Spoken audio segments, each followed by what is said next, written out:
다 하겠습니다. 잘 오셨습니다. 축복합니다. 잘 오셨습니다. 축복합니다. 우리 말씀 제목을 따라서 한 번 더 인사하겠습니다. 꿈꾸는 자가 되십시오. 꿈꾸는 자가 되십시오. 1999년도에 개봉한 옥토버 스카이라는 영화가 있습니다. 주인공 호머 히컴의 실제 이야기를 영화로 만들었는데 아주 감동적입니다. 1957년 미국 웨스트 버지니아의 콜우드라는 작은 탄광 마을이 있었고, 이곳의 소년들은 대부분 아버지들처럼 광부가 되는 것이 당연한 그들의 미래였습니다. 하지만 주인공 호머 히컴은 달랐습니다. 어느 날 하늘을 가르며 달을 향해 가는 소련의 인공위성 스푸트니크를 보면서 그의 마음에 불꽃이 생겼습니다. 나도 저 하늘을 향해 뭔가를 쏘아 올리고 싶다. 모두가 비웃고 반대했지만 그는 결코 포기하지 않았습니다. 특별히 광산의 책임자였던 아버지의 반대가 극심했음에도 호머는 친구들을 계속해서 설득하며 아무것도 없는 상황에서 수십 번의 실험용 로켓을 쏘아 올렸습니다. 이들의 모습은 그야말로 폐허 속에서 별을 꿈꾸는 사람 그 자체였습니다. 결국 호머는 전국 과학경진대회에서 1등을 했고, 나중에 커서 정말로 미국 항공우주국에서 일하게 되었습니다. 우주왕복선 임무와 국제우주정거장 프로젝트에도 참여하는 사람이 되었던 것입니다. 그는 이런 말을 남겼습니다. 당신에게 꿈이 없다면 살아있지만 죽은 거나 마찬가지다. 여러분, 너무 멋지지 않습니까? 우리 성도님들은 꺼지지 않는 꿈이 과연 있으십니까? 오늘 이 시대의 비극 중에 하나는 대부분의 사람들이 꿈을 잃어버렸다는 것입니다. 이 시간 하나님께서 주신 꿈이 다시 한번 불일듯하게 일어나며 진정으로 살아있는 삶이 되시길 주님의 이름으로 소망합니다. 오늘 본문에도 성경에 대표적으로 꿈을 꾸는 사람이 등장합니다. 그 이름은 바로 우리가 잘 알고 있는 요셉입니다. 지금 11명의 장성한 형들이 어린 동생 요셉을 죽이려 하고 있습니다. 도대체 얼마나 동생이 미웠으면 죽이고 싶은 마음이 다 들었을까요? 문제의 발단은 아버지 야곱의 편애에서부터 시작되었지만 이렇게까지 심화된 것은 요셉의 황당한 꿈 때문이었습니다. 어느 날 가뜩이나 마음이 상했던 형들에게 요셉이 간밤에 꾸었던 꿈을 자랑합니다. 우리가 밭에서 곡식단을 묶고 있는데 내 단은 일어서고 형님들의 단은 내 단을 둘러싸서 절하더이다 라고 말했습니다. 황당한 형들이 이렇게 대답합니다. 내가 참으로 우리의 왕이 되겠느냐, 참으로 우리를 다스리게 되겠느냐 말하면서 그의 꿈과 그의 말로 말미암아 요셉을 더욱 미워하게 되었다고 말씀합니다. 이날 형들의 두 눈에 분노의 불꽃이 일어나는 것을 요셉이 느끼지 못했던 것 같습니다. 아직 철없던 요셉은 비슷한 꿈을 한 번 더 꾸었고 아버지와 형들에게 다시 한번 소리 높여서 말합니다. 이번에는 더욱 가관입니다. 창세기 37장 9절에서 11절인데요. 제가 한번 교독해서 한번 읽어볼까요? 37장 9절에서 11절 말씀 교독해서 읽습니다. 제가 먼저 9절을 읽겠습니다.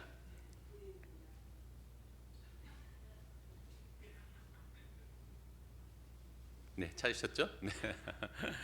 요셉이 다시 꿈을 꾸고 그의 형들에게 말하여 이르되 내가 또 꿈을 꾼즉 해와 달과 11별이 내게 절하더이다 하니라.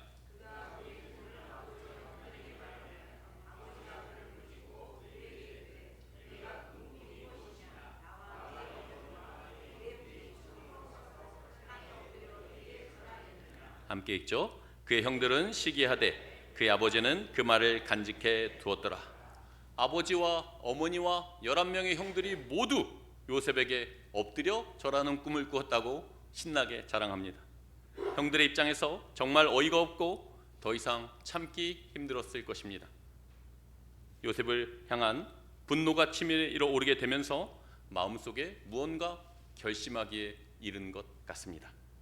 이런 배경에서 오늘 본문이 시작됩니다.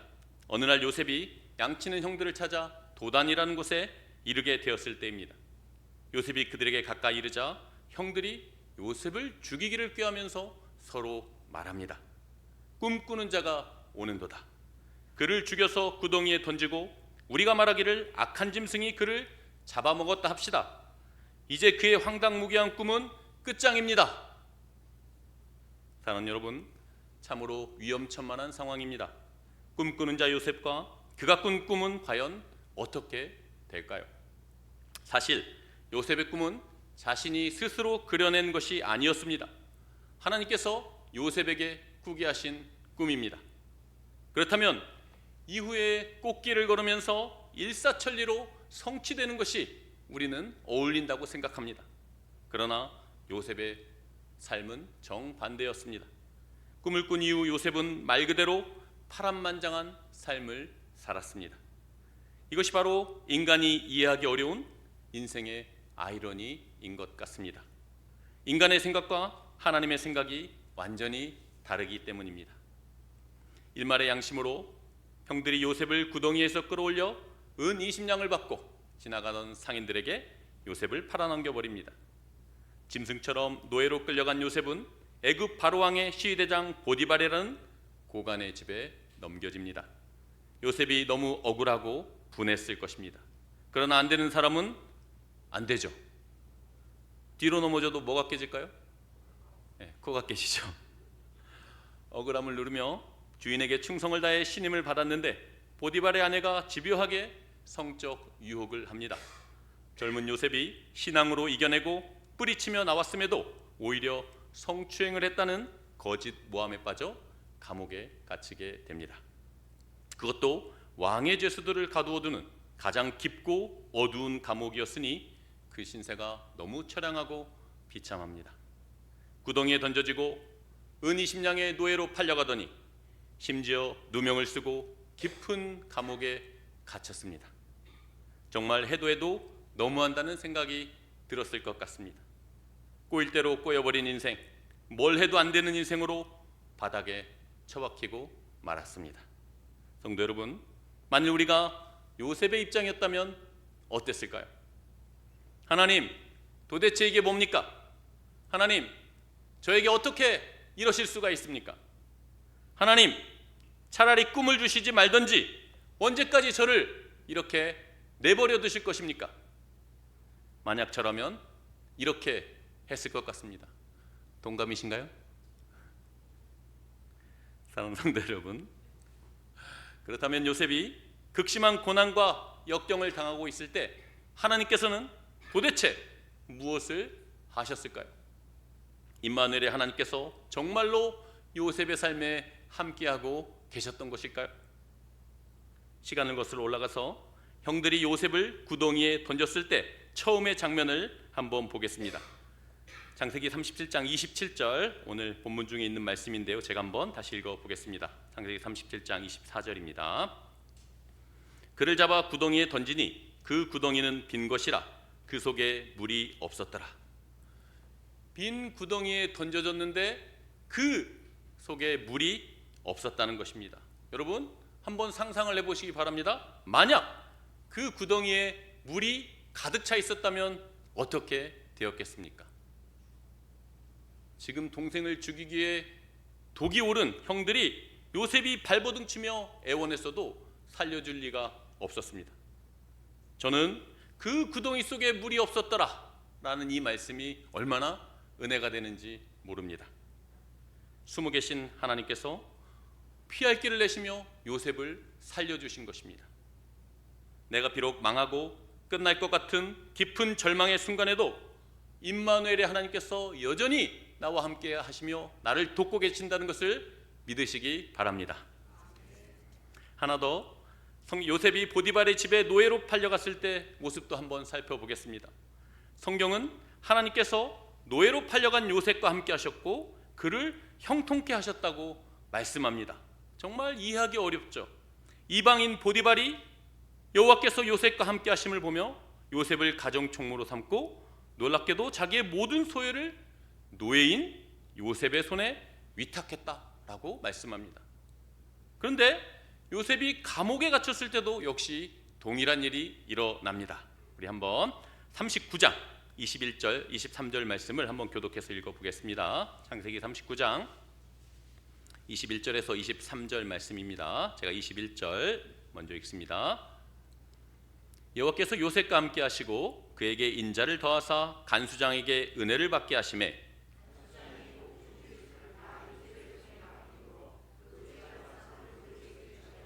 함께 읽죠. 간수장은 그의 손에 맡긴 것을 무엇이든지 살펴보지 아니하였으니 이는 여호와께서 요셉과 함께 하심이라. 여호와께서 그를 범사에 형통하게 하셨더라. 정말 놀라운 일입니다. 원래 요셉이 그렇게 훌륭한 인격을 갖춘 사람이 아니었습니다. 아직 어린 데다가 형들의 잘못을 아버지에게 시시콜콜 일러바치고 자신이 꾼 꿈을 신나게 자랑하던 철부지 요셉이었습니다. 그럼에도 불구하고 신실하신 하나님께서 요셉의 삶에 항상 함께 하셨습니다. 감당하기 힘든 처절한 고난과 연단을 통해 요셉의 성품과 삶이 점점 변화되었습니다. 우리가 생각하는 형통과 하나님께서 말씀하시는 형통이 다르다는 것을 알아야 합니다. 성경이 말하는 형통은 내가 원하는 대로 되는 것이 아니라 하나님께서 나와 함께 하시는 것입니다. 그러할 때 노예로 팔려갔어도 깊은 감옥에 갇혀 있을 때도 내 삶의 모든 순간과 그 어떤 형편에서도 하나님께서 주시는 형통을 누리게 될 줄 믿습니다. 사랑하는 여러분, 시간이 흘러 감옥에 있던 요셉이 아무도 풀지 못한 바로왕의 난해한 꿈을 풀어줍니다. 그리고 30살이라는 젊은 나이에 당시 최고 강대국 애굽 온 땅을 다스리는 국무총리가 됩니다. 정말 위대한 하나님의 역사입니다. 마침내 오래된 하나님의 꿈이 이루어지게 되는데 그 감격적인 장면을 함께 읽어보겠습니다. 창세기 42장 6절 7절 말씀입니다. 드디어 하나님의 꿈이 이루어지는데요. 한번 42장 6절 7절 말씀을 함께 읽겠습니다. 시작. 때 요셉이 나라의 총리로서 그 땅 모든 백성에게 곡식을 팔더니 요셉의 형들이 와서 그 앞에서 땅에 엎드려 절하매 요셉이 보고 형들인 줄을 아나 모르는 체하고 엄한 소리로 그들에게 말하여 이르되 너희가 어디서 왔느냐? 그들이 이르되 곡물을 사려고 가나안에서 왔나이다. 드디어 요셉의 꿈이 성취된 것입니다. 정말 산전수전 공중전까지 다 겪었지만 하나님께서 삶의 구비마다 함께 하셨기 때문입니다. 어쩌면 하나님께서 요셉에게 주신 꿈이 있었기 때문에 가능한 일이었습니다. 왜냐하면 확고한 꿈이 있는 사람은 결코 포기하지 않기 때문입니다. 혹독한 훈련과 연단을 통해 성숙해진 요셉은 자신의 모든 삶이 하나님의 절대적인 주권과 섭리와 은혜였음을 고백하기에 이릅니다. 창세기 45장 7절 8절 말씀을 제가 한번 읽어보겠습니다. 45장 7절 8절 말씀입니다. 하나님이 큰 구원으로 당신들의 생명을 보존하고 당신들의 후손을 세상에 두시려고 나를 당신들보다 먼저 보내셨나니 그런즉 나를 이리로 보낸 이는 당신들이 아니요 하나님이시라. 하나님이 나를 바로에게 아버지로 삼으시고 그 온 집의 주로 삼으시며 애굽 온 땅의 통치자로 삼으셨나이다. 놀라운 신앙 고백입니다. 나를 이리로 보낸 이는 당신들이 아니요 하나님이시라. 내가 형들에 의해 구덩이 속에 던져진 것도 애굽 땅에 비참한 노예로 팔려간 것도 억울한 누명을 쓰고 깊은 감옥에 갇혔던 것도 이 모든 일들이 하나님께서 나를 여기로 보내신 것이고 지금까지 인도한 것입니다. 라는 그러한 놀라운 그런 믿음의 고백인 것입니다. 사랑하는 여러분, 나를 이리로 보내고 여기까지 인도하신 이가 하나님이신 것을 믿으십니까? 하나님께서 내 삶의 구석구석 가장 작은 일까지 언제나 나와 함께 하셨음을 믿으시기 바랍니다. 역시나 지금 내가 겪고 있는 이 쓰라린 고통과 눈물과 탄식에도 십자가의 주님께서 나와 함께하고 계십니다. 신실하신 아버지 하나님께서 모든 것을 합력해서 선을 이루시며 나를 단련하신 후에 정금같이 나오게 하실 것을 믿으시기 바랍니다. 오늘 말씀을 토대로 시간 관계상 한 가지 사실만 적용해 보고 싶습니다. 하나님께서 주신 꿈은 반드시 이루어진다는 것입니다. 우리 한번 따라해 볼까요? 하나님께서 주신 꿈은 반드시 이루어진다. 한 번 더 하겠습니다. 하나님께서 주신 꿈은 반드시 이루어진다. 요셉의 꿈은 자신이 만들어낸 것이 아니라 하나님께서 꾸게 하신 꿈이었습니다. 요셉이 처음부터 나는 커서 애굽의 국무총리가 될 거야 라는 그런 원대한 꿈을 꾼 것이 아니었습니다. 신앙생활을 하는 가운데 가장 많은 실수는 나의 뜻을 하나님의 뜻으로, 또한 나의 욕심을 하나님의 비전으로 포장하는 것입니다. 꿈은 이루어진다 라는 말이 달콤하지만 오히려 현실에선 반대일 때가 훨씬 더 많습니다. 인간의 꿈과 계획은 대부분 실패로 끝나는 경우가 많습니다. 우리가 꿈꾸는 대로 다 이루어졌다면 지금 여기에 앉아있을 사람이 과연 누가 있겠습니까? 옆에 사람한테 한번 물어보시죠. 맞습니까? 안 맞습니까?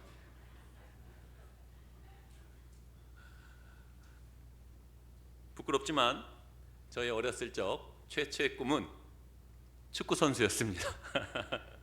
지금 제 몸을 보시고 판단하지 마시고,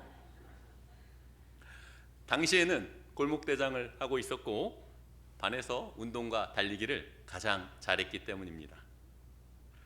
어떤 이유들로 인해 저의 두 번째 꿈이 생겼는데 눈이 나빠지고 안경을 쓰게 되면서 두 번째 꿈도 좌절되고 말았습니다.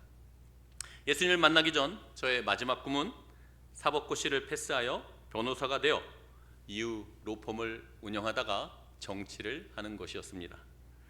아멘인가요? 제가 어떻게 해야 될까요? 정말 운 좋게도 제가 신앙생활을 안 하고 있었을 때니까 정말 운 좋게도 간절히 희망하던 연세대학교 법학과에 입학하게 되었고, 이 땅에서 올라갈 수 있는 데까지 한번 끝까지 올라가 보자, 이런 큰 꿈과 야망을 가졌습니다. 그런데 어쩌다 보니 24살 때 예수님을 만나게 되었고, 한 번도 생각해 본 적 없는 목회자의 길을 걷다가 오늘 여러분과 함께 말씀을 전하는 이 자리에 서 있습니다. 네, 아멘인가요? 사랑하는 여러분, 이 시간 동안 저에게 어떤 일이 일어났을까요? 아버지께서 대형 교통사고 후에 머리를 크게 다치셨고 이후 27년간 정신질환을 앓으시며 투병을 하시다가 재작년 6월에 소천하셨습니다. 제가 방금 이게 찬양을 이렇게 부를 때 생각이 갑자기 떠올랐는데, 아버지가 교통사고 나시던 그 나이가 52세신데 제가 52세더라고요. 제 나이 때 교통사고를 그렇게 크게 당하시고 이후 27년 동안 이렇게 투병을 이렇게 하시다가 소천하신 생각이 나서 이렇게 눈물이 좀 났습니다. 물론 찬양이 은혜가 돼서 눈물도 났는데 정말로 너무너무 힘들었고, 이 너무너무를 한번 20-30번 정도 해야 될 것 같은데, 솔직히 삶을 포기하고 싶을 때도 몇 번 있었습니다. 그렇지만 누군가 지금 저에게 이 길로 온 것을 후회하냐고 물으신다면 요셉의 말을 빌려서 나를 여기로 보내신 이는 하나님이십니다 라고 대답하고 싶습니다. 어떻게 부질없는 저의 꿈과 하나님께서 저에게 허락하신 진짜 꿈을 비교할 수가 있겠습니까? 저는 하나님께서 저에게 맡기신 이 길이 가장 영광스럽고 가장 축복스럽고 가장 고귀한 길이라고 그렇게 확신하고 있습니다. 여러분 어떻습니까? 지금 막막하고 캄캄하신 분이 있습니까? 도대체 인생의 앞길이 보이지 않는 분이 계십니까? 내 인생이 실패로 끝났다고 절망하고 있는 분이 계십니까? 인간의 끝이 하나님의 시작입니다 라는 말을 들어보셨을 것입니다. 또한 사방이 다 막혀 있어도 언제나 하늘은 열려 있다 라는 말도 있습니다. 그렇다면 지금이야말로 하나님의 꿈이 시작될 가장 좋은 때임을 믿으시기 바랍니다. 드디어 내 삶의 주인이신 하나님의 비전이 보여지며 하나님의 세미한 음성이 들리게 될 것입니다. 오늘 이 시간 모든 소망이 꺼져버린 나에게 하나님께서 다시 나를 만나주심으로 진짜 꿈, 진짜 인생이 시작되는 복된 예배 시간 되시길 축복합니다. 이제 말씀을 맺고 정리하겠습니다. 사랑하는 성도 여러분, 인류 역사상 진정으로 가장 위대한 꿈을 꾸신 분은 바로 우리 예수님이셨습니다. 예수님의 꿈은 사탄에게 빼앗긴 하나님의 나라를 이 땅 가운데 다시 회복하는 것이었습니다. 예수님의 꿈은 죄와 죽음과 영원한 심판에 놓인 비참한 죄인들, 저와 여러분을 계속의 죽음을 통해 구원하는 것이었습니다. 또한 예수님의 꿈은 주님의 몸된 교회를 세우심으로 택하신 모든 민족과 열방과 잃어버린 영혼들이 하나님께 돌아오게 하는 것이었습니다. 예수님께서 십자가의 고난과 죽음을 통해 내가 다 이루었다 라는 마지막 선언과 함께 하나님의 꿈을 온전히 성취하셨습니다. 사랑하는 성도 여러분, 예수님처럼 이제 우리도 하나님의 꿈을 꾸는 사람들이 되었으면 좋겠습니다. 하나님께서 나에게 허락하신 꿈은 무엇입니까? 하나님께서 우리 동성교회에 주신 꿈은 과연 무엇입니까? 왜 이 주변에 이렇게 많은 젊은이들, 이렇게 많은 사람들이 돌아다니게 하신 그 이유가 무엇일까요? 아무리 어렵고 그 누가 반대해도 주님께서 허락하신 사명과 십자가의 길을 담대하게 걸어가시기 바랍니다. 한치 앞을 알 수 없는 말세지말의 혼란한 때입니다. 이 시대와 나라와 민족이 하나님의 꿈을 꾸는 진정한 교회와 성도들을 간절히 찾고 있습니다. 꿈꾸는 자가 오는도다. 하나님의 꿈은 반드시 이루어집니다. 절체절명의 위기에 처한 조국 대한민국과 한국교회를 향한 하나님의 그 애타는 꿈이 오늘 저와 우리 동성교회 성도님들을 통해 다시금 불타오르게 되길 주님의 이름으로 축원합니다. 아멘. 기도하시겠습니다.